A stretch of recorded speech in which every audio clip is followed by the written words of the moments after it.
Hello friends, myself Dr. Sabita Kumari, Senior Consultant Obstetrics and Gynecology, Delhi NCR।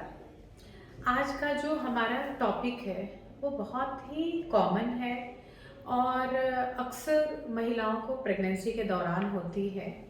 वो है cholestasis in pregnancy, या जिसको obstetrics cholestasis भी कहते हैं, या आम भाषा में कह लें जो शरीर में बहुत ज़्यादा खुजली होती है महिलाओं को प्रेगनेंसी के दौरान, जिसमें स्पेशली हाथ की हथेलियों में और पैर के तलवों में ज़्यादा खुजली होती है। तो आज ये टॉपिक क्यों इम्पॉर्टेंट है? ये टॉपिक इसलिए इम्पॉर्टेंट है कि इसमें एक प्रेगनेंसी में जो शरीर के अंदर जो बदलाव होता है, शारीरिक बदलाव होता है, डिफरेंट सिस्टम्स में बदलाव होते हैं, उसमें से एक ये भी होता है कि प्रेगनेंसी में बाइल एसिड्स बढ़ जाते हैं। तो कई बार इतना होता है कि वो बस जस्ट उसमें खुजली होती है, थोड़ी सी खारिश होती है, लेकिन बहुत वो डेट्रीमेंटल नहीं होता है, बहुत नुकसानदायक नहीं होता है। लेकिन कई बार ऐसा देखा गया कि ये जो प्रेगनेंसी में, कई महिला ऐसे प्रेगनेंसी में जॉन्डिस के रूप में भी जानती हैं। एक्चुअली इसमें क्या होता है, जो चेंजेज होते हैं वो अभी मैं बताती हूँ कि किस लेवल पे गड़बड़ी होती है। इसमें क्या होता है कि नॉर्मली बाइल एसिड्स लीवर में बनता है और वो बाइल एसिड्स एक डक्ट के थ्रू फूड पाइप में आता है और खाना में जो वसा होती है, मतलब फैट होता है, उसके एब्जॉर्प्शन को बढ़ाता है। सिर्फ उसके एब्जॉर्प्शन को नहीं, उससे रिलेटेड जो फैट में सॉल्युबल होने वाले कुछ विटामिन होते हैं उनका भी एब्जॉर्प्शन वो बढ़ाता है। लेकिन किसी कारणवश क्या होता है कि ये बाइल एसिड फूड पाइप में नहीं निकलकर किसी ऑब्स्ट्रक्शन की वजह से या प्रेगनेंसी इंड्यूस्ड चेंजेस की वजह से वो क्या होता है, किसी कारणवश वो लीवर में ही जमा हो जाता है। लीवर के सेल्स जो डैमेज होता है और वहाँ से लीक होकर वो डायरेक्ट गट में फूड पाइप में नहीं आकर वो खून में उसकी मात्रा बढ़ जाती है। जब प्रेगनेंसी में उसका मात्रा सर्टेन लेवल से बढ़ जाता है, मोस्टली 10 माइक्रोमोल पर लीटर कहते हैं, तो ये कोलेस्टेसिस ऑफ जॉन्डिस का फीचर देता है। इसमें क्या होता है कि इसके फीचर्स होते हैं, चूंकि फैट एब्जॉर्ब नहीं हो रहा है तो फैट स्टूल में निकलता है, तो इसमें पेल कलर का स्टूल होता है। स्टूल थोड़ा सा जो नॉर्मल उसका कलर होता है, फैट की क्वांटिटी ज़्यादा होने की वजह से वो थोड़ा पेल कलर का दिखाई देता है।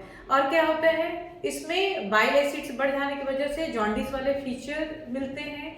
यूरिन का कलर डार्क हो जाता है। और क्या होता है, ये बाइल एसिड स्किन के रिसेप्टर्स को बहुत इरिटेट करते हैं, तो बहुत इंटेंस खुजली होती है। स्पेशली कई बार इतना ज़्यादा होता है कि रात भर प्रेग्नेंट लेडी सो नहीं पाती है, रात भर वो खुजली करती रहती हैं और स्लीप डिप्राइवेशन की वजह से, प्रॉपर उनका नींद नहीं पूरा होने की वजह से, उससे प्रेगनेंसी में और भी प्रॉब्लम बढ़ जाती है। एक बात तो ये हो गई। दूसरी बात क्या हुई कि जो फैट सॉल्युबल विटामिन है उसमें एक इम्पॉर्टेंट विटामिन के है, उसका भी एब्जॉर्प्शन नहीं होता है। अब फिर विटामिन के जो है वो लीवर में खून को थक्का बनाने के लिए कुछ क्लॉटिंग फैक्टर्स होते हैं। माइंड करिए, खून को थक्का बनाने के लिए वो क्लॉटिंग फैक्टर्स बनाने में हेल्प करता है विटामिन के। वो नहीं बनने की वजह से डिलीवरी के पश्चात, जिसको पोस्टपार्टम हेमरेज कहते हैं, मरीज को बहुत ज़्यादा अनकंट्रोल्ड ब्लीडिंग होती है।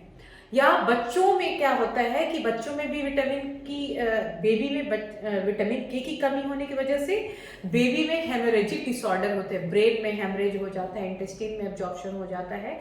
बेबी के लाइफ के लिए ये एंडेंजर्ड होता है। इसलिए ये टॉपिक बहुत इंपॉर्टेंट है, समझने की ज़रूरत है कि जब आप रेगुलर चेकअप में नहीं है, प्रेग्नेंट है और किसी तरह की खुजली हो रही है, तो आपको इमीडिएटली अलर्ट हो जाना है। And now time has come to immediate consultation with your obstetrician, यानी तुरंत आपको अपने प्रसूति रोग विशेषज्ञ से मिलने की ज़रूरत होती है। क्योंकि इसमें कई बार होता है कि इन चीज़ों की वजह से इतना ये सीरियस प्रॉब्लम हो जाता है कि ये स्टील बर्थ भी बच्चे में ग्रोथ को कम करता है, बच्चा स्मॉल साइज का होता है, या कई बार इसका लेवल इतना ज़्यादा बढ़ने लगता है। क्लिनिकल एग्जामिनेशन हम लोग किए, पेशेंट आई, उसका हमने एग्जामिनेशन हिस्ट्री ली। कई बार ये फैमिली में भी रन करता है कि उनकी बहन को हुआ, उनकी बुआ को हुआ, ऐसे इस तरह से हुआ, माँ को था, जो भी है, तो फैमिली में भी रन करता है और कुछ कुछ एनवायरमेंटल फैक्टर्स पे भी डिपेंड करता है। तो वो आती है, उनका एग्जामिनेशन होता है, लीवर का टेस्ट कराया जाता है, तो लीवर फंक्शन डिरेंज रहते हैं, लीवर एंजाइम्स बढ़े होते हैं, ठीक है। तो इचिंग है और लीवर एंजाइम बढ़े हुए हैं, तो ये चीजें दूसरे चीजों के साथ भी होती है। कई बार ये प्रॉब्लम एसोसिएटेड होता है प्री एक्लेम्पशिया नाम की बीमारी, जो कि बहुत ही सीरियस, जिसमें कन्वर्जन आते हैं और बच्चे और मदर को ऑक्सीजन की इंटेंस कमी की वजह से डेथ होने की भी संभावना होती है, तो उससे भी रूल आउट करना होता है। उसमें क्या होता है कि बीपी बढ़ा होता है और साथ साथ यूरिन में प्रोटीन आता है, तो इसमें मरीज का यूजुअली बीपी नहीं बढ़ा होता है। ये बाय मेथड ऑफ एक्सक्लूजन, मतलब बाकी जो खतरनाक चीजें होती हैं जिनमें ये प्रेजेंटेशन हो सकता है कि लीवर फंक्शन डिरेंज्ड हो, तो उसमें एक प्री एक्लेम्पशिया है, तो उसको एक्सक्लूड कर लिया कि हाँ मरीज का बीपी नहीं बढ़ा हुआ है, इसके यूरिन में प्रोटीन नहीं आ रहा है, तो इसका मतलब है कि ये कोलेस्टेसिस ऑफ जॉन्डिस ही है। तो अब ये कोलेस्टेसिस ऑफ जॉन्डिस है, ये बेबी मदर को इस तरह से अफेक्ट किया कि उसका स्लीप डिप्राइवेशन हो गया, मदर को स्टीटोरिया मतलब कि फैट का पहले ही बताया एब्जॉर्प्शन नहीं होता है, तो फैट स्टूल में निकलता है, जिसको स्टीटोरिया कहते हैं। उसकी वजह से मदर बहुत वीक हो जाती है और कई ऐसे चीज बॉडी में ज़रूरत होती है जिसमें फैट चाहिए उसके मेटाबॉलिज्म के लिए या फिर बनने के लिए फैट की आवश्यकता होती है, बहुत सारे एंजाइम हार्मोन्स है वो सब नहीं बनते, तो उससे रिलेटेड प्रॉब्लम होनी शुरू हो जाती है। तो मरीज के लिए भी खराब है और बच्चे के लिए होता है कि बच्चे का ग्रोथ रेस्ट्रिक्शन, क्योंकि फैट जा नहीं रहा है तो बेबी का ग्रोथ रेस्ट्रिक्शन हो सकता है, वेट कम हो सकता है। और कई बार हम लोग इसमें रिपीटेड क्या करते हैं, लीवर फंक्शन टेस्ट कराते रहते हैं 1 से 2 हफ्ते पे, क्योंकि इंटेंस इचिंग होती है, ट्रीटमेंट देते हैं, उसके बाद भी पेशेंट को रिलीफ नहीं होता। फिर एवरी 1 to 2 वीक हम लोग लीवर फंक्शन टेस्ट कराते हैं, उसमें देखते हैं कि अगर ये मान लो 4 गुना बढ़ गया, अपर रेंज से भी 4 गुना बढ़ गया, तो उसमें क्या होता है कि अगर मरीज का 37 हफ्ते में तक पहुंच गई है प्रेगनेंसी, तो उसको टर्मिनेट हम लोग कर देते हैं स्टेरॉइड का इंजेक्शन देके। और अगर मान लो कि 80 तक पहुंच गया, 80 माइक्रोमोल पर लीटर तक पहुंच गया, तो उसमें हम लोग इंतजार नहीं करते हैं कि बेबी का कितना, बेबी टर्म तक पहुंच गया 37 वीक्स तक, उसके पहले भी प्री मैच्योर डिलीवरी करानी पड़ती है और बेबी को हमें उसकी लाइफ को बचाने के लिए नर्सरी भेजना पड़ता है। यानी प्री मैच्योर डिलीवरी यूं भी चांस है, और दूसरा कि हमारा बनाया हुआ एट्रोजेनिक प्री मैच्योरिटी के भी चांसेस है, और उससे related complication, low birth weight baby का जो जो कॉम्प्लिकेशन होता है, लॉन्ग टर्म है, शॉर्ट टर्म है, सारे लॉन्ग टर्म कॉम्प्लिकेशन जानते हैं। न्यूरो डेवलपमेंटल इश्यूज होता है, बेबी का मानसिक शारीरिक ग्रोथ आगे अफेक्टेड होता है, वो चीज़ें हैं, ठीक है। तो इसमें अब और क्या होता है कि ये इतना ज़्यादा सीरियस भी हो सकता है कि विदाउट एनी रीज़न बच्चा पेट के अंदर खराब हो सकता है, या बच्चा हुआ तो डेथ हुआ, स्टील बर्थ हुआ। इसमें स्टील बर्थ के चांसेस होते हैं, कॉज क्या है नहीं पता है, लेकिन चांसेस बढ़ जाते हैं जिनको कोलेस्टेसिस ऑफ जॉन्डिस या इचिंग ड्यूरिंग प्रेगनेंसी नहीं है, लीवर फंक्शन डिरेंज होने के साथ।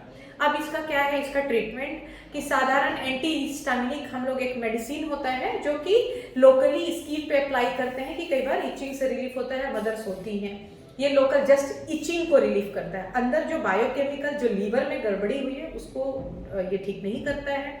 कई बार प्रेगनेंसी टर्मिनेशन के बाद ही ये ठीक हो पाता है, और प्रेग्नेंट तो इचिंग के लिए लगाते हैं, लेकिन उसका बहुत बार वो इफेक्टिव नहीं होता है। फिर और भी कुछ मेडिसिन है, लेकिन food drug association FDA approved जो मेडिसिन है वो अर्सोडिऑक्सीकॉलिक एसिड है, जो यूडिलिव और बाकी नाम के साथ आता है, वो मेडिसिन दिया जाता है जो कि बाइल एसिड्स का थोड़ा लेवल कम करता है और मरीज का को रिलीफ करता है सिम्टोमेटोलॉजी से। लेकिन फाइनल ट्रीटमेंट कई बार होता है कि इसको टर्मिनेट किया तभी जाकर ये डिलीवरी के 6 वीक्स के बाद ये सब चीज़ें नॉर्मल होती हैं, मदर नॉर्मल हो पाती हैं। कई बार ड्रास्टिकली डिलीवरी के बाद इचिंग मरीज का बिल्कुल गायब ही हो जाता है, ठीक है। और दूसरा हमने तीसरी बात क्या बताई कि फैट सॉल्युबल विटामिन, चूंकि फैट स्टूल में निकल जा रहा है तो विटामिन के की कमी हो जाती है, और विटामिन के बहुत इंपॉर्टेंट है क्लॉटिंग फैक्टर्स, कुछ क्लॉटिंग फैक्टर्स को बनाने के लिए लीवर में